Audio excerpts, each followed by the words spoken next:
This is Beyond with Heather Tesch, where we examine near-death experiences and life itself, hopefully making this life a little better.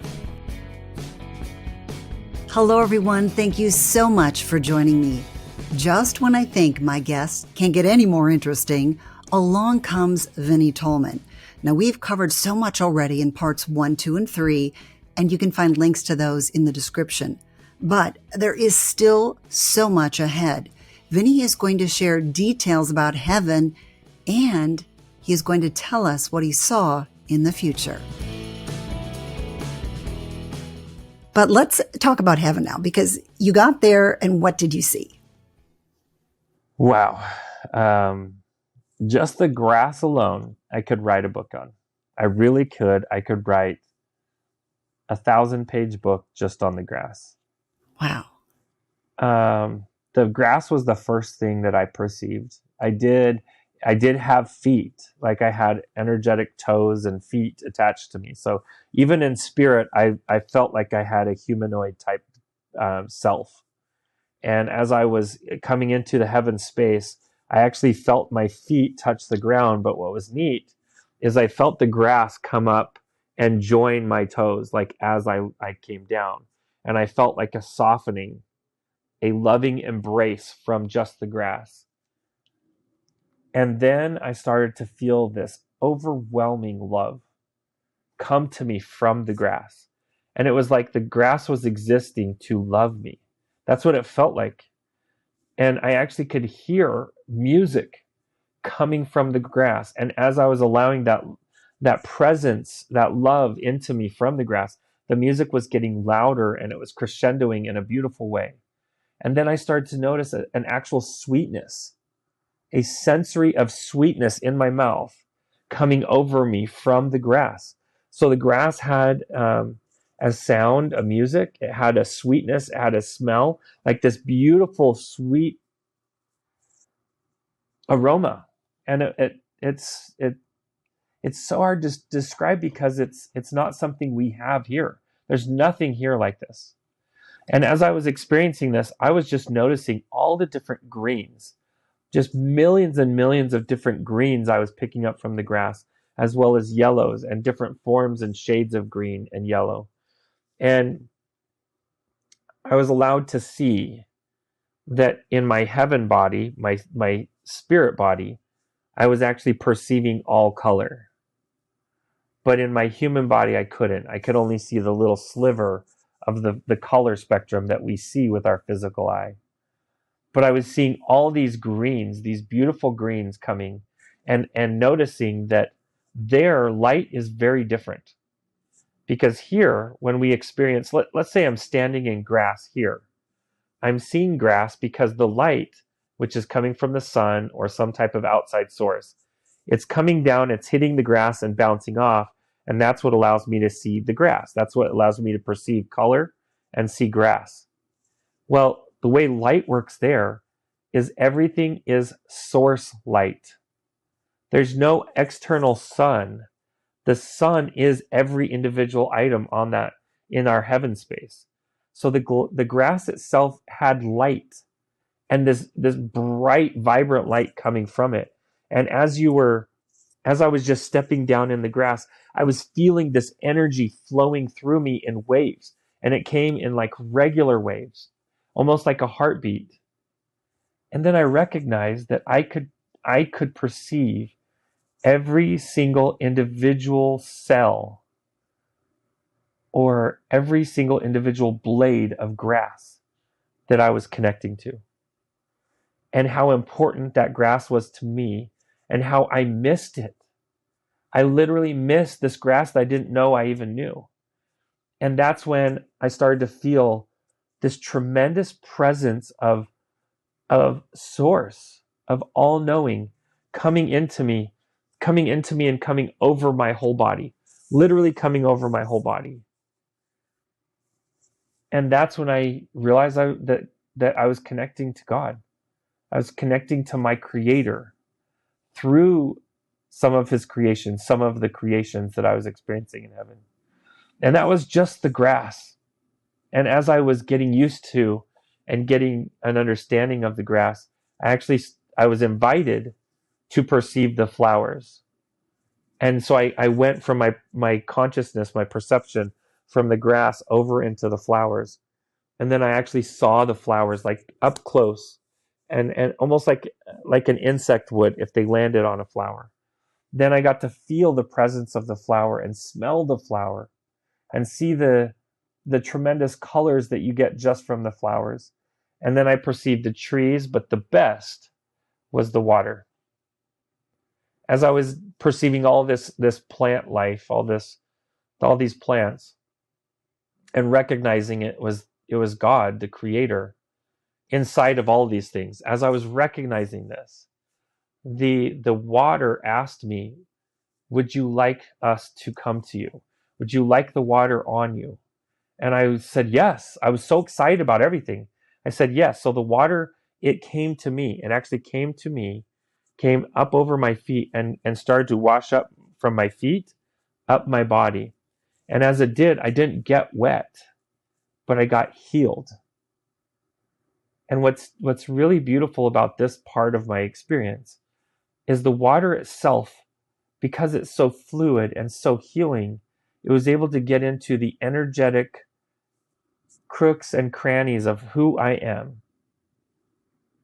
and cleanse me of any wrong or harm that had been done to me.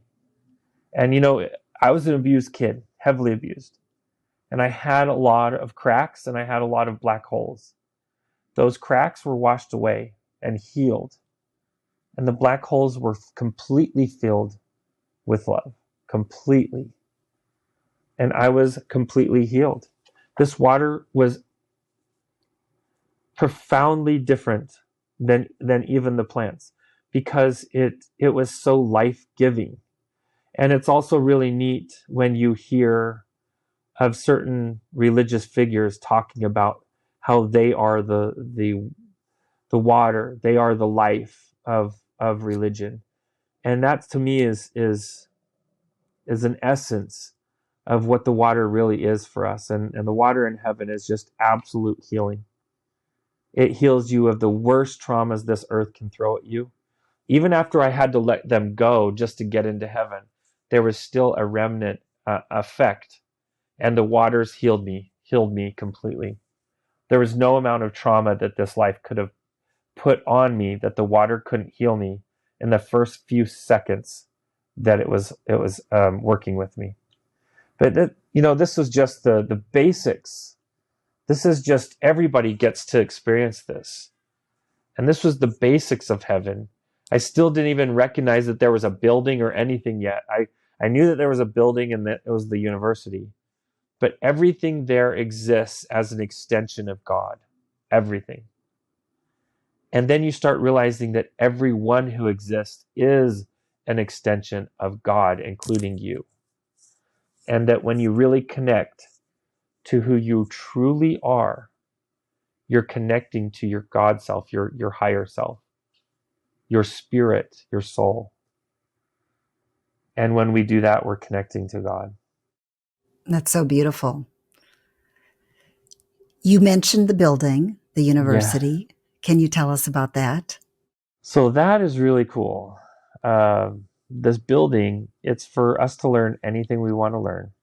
But here's what's interesting about it, is the building itself is alive with God's love. The building, like this entire marble building, is all one piece of marble. You approach it, you feel the loving glow of God there. And even the rooms, they glow, like the different rooms have glowing light in them. And you would approach a room, but there'd be no door. And you couldn't get into that room until you could match the love energy in that room. So if you couldn't match it, there was no worry, there was no judgment to it. You would just keep walking until you got to the room where you could match the love energy there. And as soon as you matched the love energy, an opening just formed. You would walk in and the opening would just close itself, like seal itself, like become whole. And it's very liquid-like. And in fact, I've learned since from many people, they feel that stone is just a slow-moving liquid. and that when you're in heaven, you're at such a high frequency, you're seeing the liquidity of even stone, and that stone can bend and move without breaking, as long as the movement is not too drastic or quick. And over time, you can watch stone move and change. And that's what I was watching on a very fast basis, because the stone was so full of that love, that presence of God for us. And I felt the actual consciousness inside that building, even though I wasn't able to go into any of the rooms. I couldn't go into any of the rooms. At that point that I was getting interest in the building, I was shown what it was. I was allowed to see that it is a school of sorts. And then that's when I was drawn back and pulled back. And Drake told me, he said, "This is going to be hard, but it's going to be worth it." And then he gave me that hug, that life-changing hug, where I saw the true power of heaven is all of us coming together in God's name. That's the true power of heaven. And that's what I got from the hug, was that. Yeah. And you did not actually see God, but you felt his presence everywhere? I saw God in the grass. I saw God in the flowers. I saw God in the water, in the trees. I saw God in the building. God was everywhere. Even in Drake's eyes, I could see God and see and feel God. God was everywhere there. And there is people that they want to throw me a hard time because God wasn't the one greeting me, but God was the one greeting me. The very first thing I felt when I was having my experience, right when I first died, was I was feeling the effects of love come over me. And that love is God. God is that love that overcame me and was pulling me out of the fear of dying. That's what God is. And God is bigger than any one being. So much bigger. We have no idea how vastly bigger God's energy is than what we could understand. In fact, Drake told you that all of the universes, and he said plural, all of the universes are made with love. Yes, that means they are all exuding and existing God and God's presence. The other thing he said that I found interesting, because I hadn't heard this before, he said there's more than one heaven. Yes, lots of heavens. We have our original home. We all have an original home that we started out in. To me, that was the heaven I was in. And that's not going to be the same place for everybody, but that particular space I went to was my original home. That's where I'd come from. But there is other heavens. So because this whole system is built out of love, some beings are going to be beings that don't want to move on from the past. They want to stay in the past for a long period of time. And in fact, there's this whole other heaven outside of heaven that you can kind of divert into to go and relive your glory years. That could be the 40s, the 50s, the 60s, the 70s, the 80s, the 90s, the early 2000s. We can relive different eras that we feel we were missing.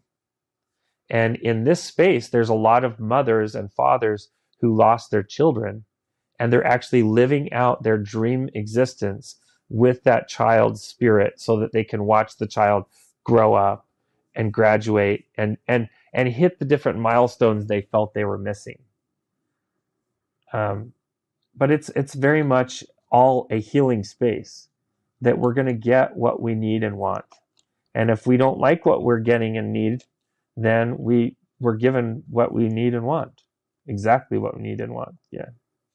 How about animals? You talked about the grass. You talked about the flowers. I assume that means animals have souls and we will see our pets again. So animals do have souls, and a lot of them have a higher soul than what we could know. A lot of them have a sacred soul, an energy soul that's like an angel. I especially have seen this in horses, where the actual soul that's in there is a much higher being than just some regular, soul or spirit. It's something very high energy, like an angel. And it's not every animal, but every animal does have a soul. especially those animals who are loving and interacting with us. They get a special position. And here's the neat thing for us. As long as we want that animal with us in our post-existence, in our existence after Earth, we'll get to have that sliver of them with us everywhere we go. But we'll get to have it in perfect form, meaning that we'll have perfect communication with them. We'll be able to communicate with them, not just love them and hug on them. We'll be able to actually, understand them and understand their path. And their path may be very different than ours, but they still will always lend a sliver of that love or existence to us, so that we will perceive them around us everywhere we go. And that's unlimited. So if we've had lots of pets, we could be carrying a whole farm with us everywhere we That's go. me. And what's really neat about that is the same way that I was perceiving those individual blades of grass, I was perceiving the unification of the grass. We will unify to each other in our purposes too. So even our animals will unify with us with our purpose. Yeah. I have a couple of quotes from the book I want to read and then just have you comment on them. One of them is, inside every dark experience is the potential for light, learning, and growth. You can take every bad thing that ever happens to you and use it to make that light within you stronger. Absolutely. And, if we really look at our own lives and we look deep enough, we can find these opportunities that we did grow. And sometimes they were at our darkest moments of time and life, we grew the most. And we also have to be aware, though, even in our greatest moments of success, there is potential to misstep or to take the wrong step. So be aware of the duality of that in our greatest successes, we can take a misstep and we can fall. And in our greatest faults, our greatest losses, there is a lesson there we can learn to build us. Through both the success and the failures, we're constantly building and growing. And sometimes we learn more from our failures than we do our successes. That's sometimes the beautiful aspect of life, that, sometimes in the cycle, we're losing and winning at the same time. I have a friend, Lilia, and she said that life and God, it's kind of like a GPS system. So when you take a wrong turn, God's GPS, it's going to reroute you and bring you to the right place. Absolutely. And sometimes it makes you drive over a nail or a bad speed bump, and you have to replace a tire or something. But it's definitely the route that we're supposed to go. All right. Here's another quote. Whatever you give your attention to, whatever you focus on, good and bad, you attract and then create that into existence. So be careful what thoughts you hold in your mind. Absolutely. What you think of, you will create. So think of positive things, you'll create positive things. Here's the mistake people make. They think of 80% positive things and 20% negative. But the 20% negative, they're extremely passionate and fearful of the negative things. So then the negative things happen and they're like, but wait, I was thinking of positive things 80% of the time. What matters is the emotion, the passion around the thoughts. So if we put very positive passion around the thoughts of success and winning and bounty, that's what we get. So if we think very positively and passionately positively, we will get positive. But if we think even for 5% of the time about something that we're so afraid of, we are truly attracting that fear into our lives in that 5% of the time, that small window. So be very, very selective of what you allow yourself to think. There's a saying out there, watch your thoughts because they become your habits. Watch your habits, they become your actions. Your actions become your character, and your character becomes your destiny. That directs you where you're going to go with your life.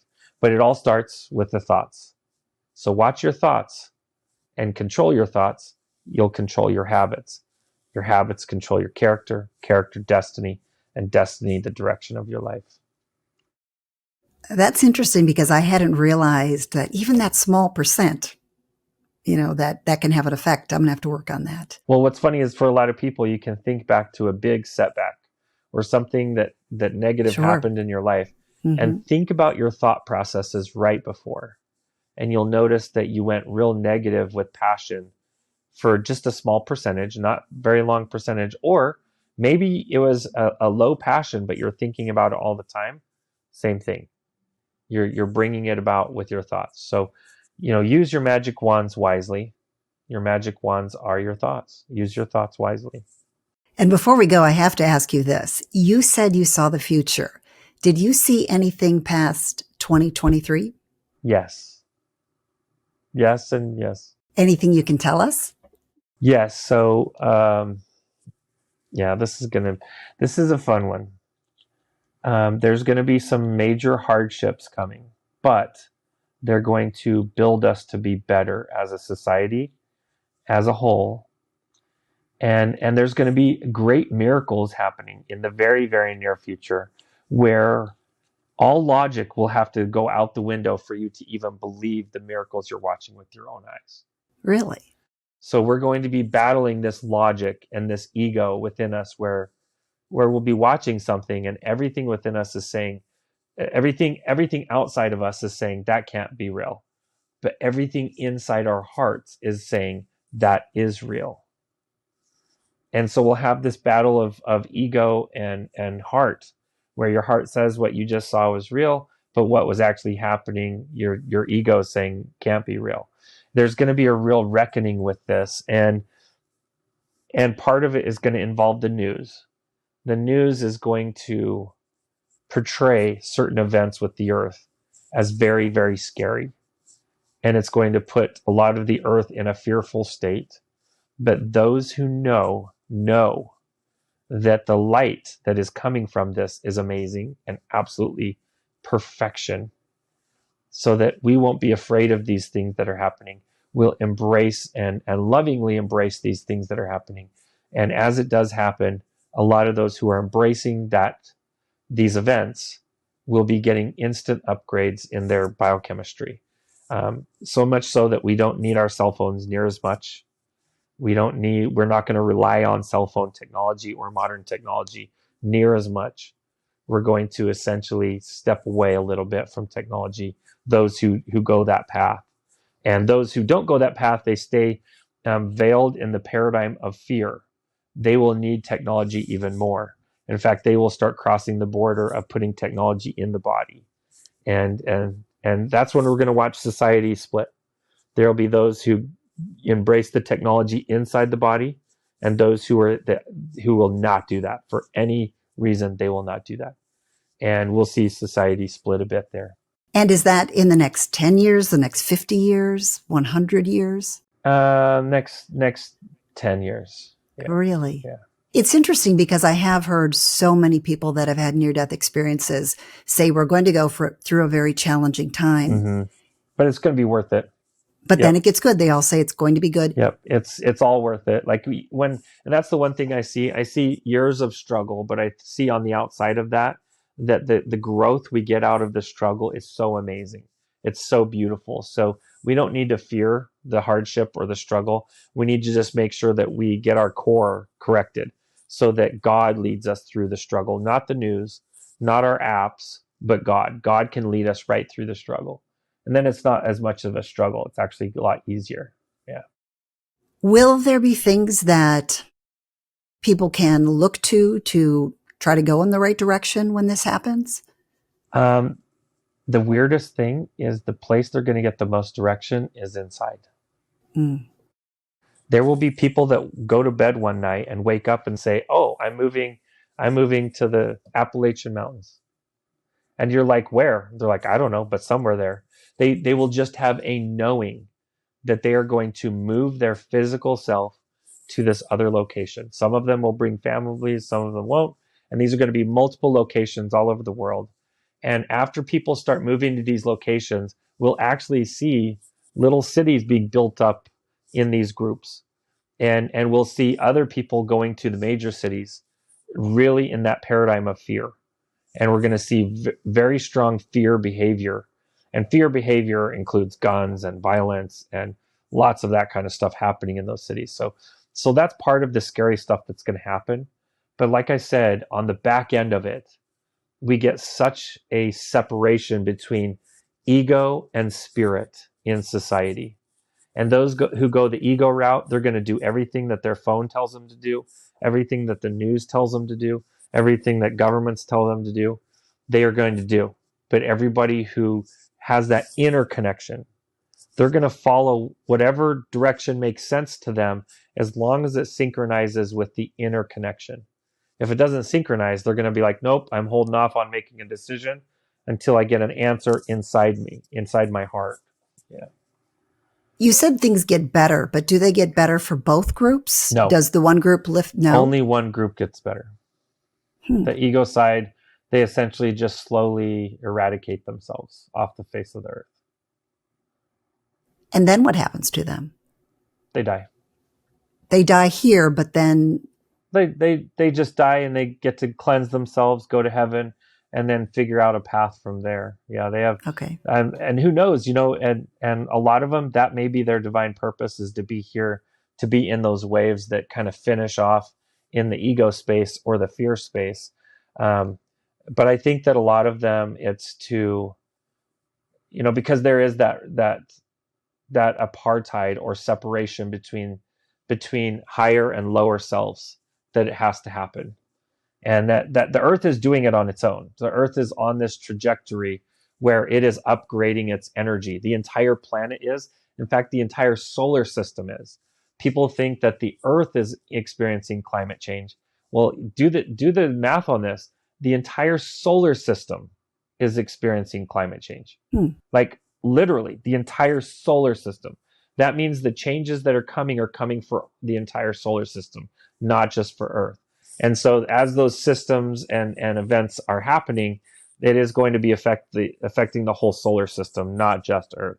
So there's a lot more to these stories than what we're ever told. There's so much more to our own history, to our own story of humanity on Earth that we're not allowed to know. And this is not God not allowing us. We're not allowing ourselves to know. But we can know those truths when we look within. We can know all those truths when we look within. You have shared so many fascinating things. I do think you're going to have to write maybe a second and third book. So we do. We're done with the second book, almost done. In fact, we're in the editing cycle of book 2. So that should be coming out towards Christmas time. Yeah. And I will tell everybody, I got your audiobook. I loved it so much that I have listened to it several times. Awesome. The reason I've listened to it more than once is because it really is jam-packed. I mean, folks heard a lot of things here, but there's just so much more in your book. And I'm excited that you're going to write a second book, or that you wrote a second book, and there's maybe a third coming out. Yeah. Well, what's really neat, though, is book 1 here, it's really just the experience that I had. Mm-hmm. And it doesn't go into a ton of detail, but it goes into a ton of detail. Like what it's able to get done in a matter of, I think it's recorded a couple of hours.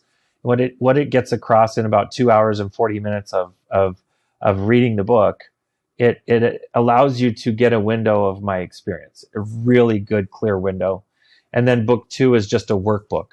Book 2 is, hey, yeah, this experience was dropped in my lap, but what do I do with it?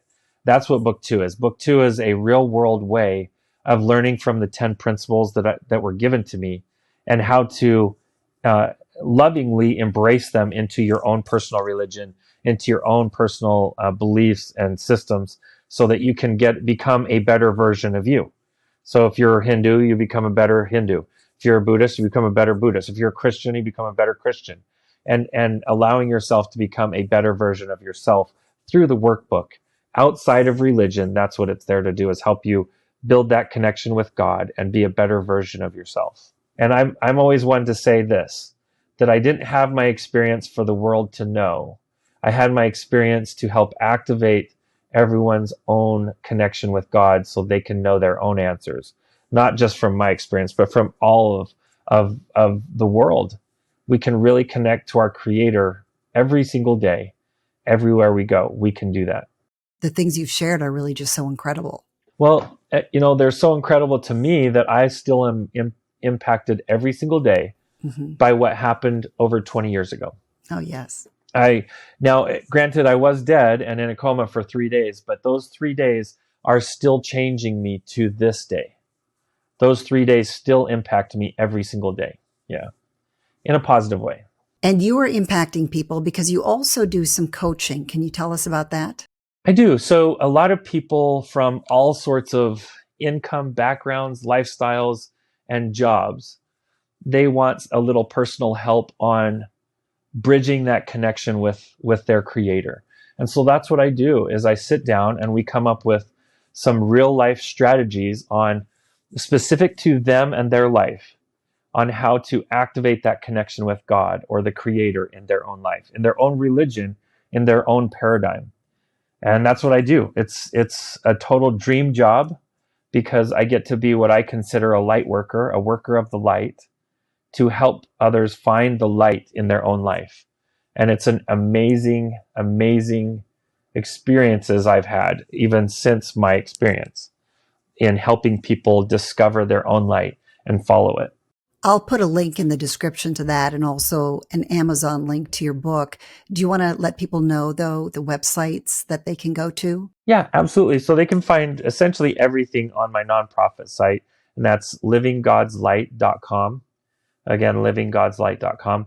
I have on there, they can click the book, they can get on Amazon there, or you can just put in, Vinnie Tolman or Vincent Todd Tolman on Amazon. They're going to find me there as well. So, but yeah, Living God's Light is the primary website. They can find everything there. Yeah. Do you have any parting words that you can share with the people listening? Yeah. One thing I really want people to know is when they wake up and they look in the mirror, that what they're looking back at is God's divine masterwork. That God is so loving everything that's going on, even the failures, because God loves that we are growing. And God wants us to know and experience the love God has for us. So to wake up, look in the mirror and say, you are a divine masterwork. And keep saying it till you believe it, till you feel it. And then you might even look and see God looking back at you in your own eyes, literally looking back at you. And you feel this tremendous sense of love coming from that energy, from our creator, from source, the creator of the universe. Thank you. That is beautiful, Vinnie. You have given us so much to think about today. It's really been inspiring talking to you. I love all the information, all the details that you've shared. And I really will urge all of you that are listening to check out Vinnie's book because it really is an incredible book. Well, thank you. So thank you so much. Thank you so much for having me. And it's been absolutely my pleasure. Thank you so much for having me. Thank you. Thanks for joining me on Beyond with Heather Tesch. Please add comments and questions you'd like future guests to answer. Also, if you liked what you heard, please hit the thumbs up button and subscribe. That'll help keep this podcast going. You can also go to Beyond with Heather Tesch to look for more episodes.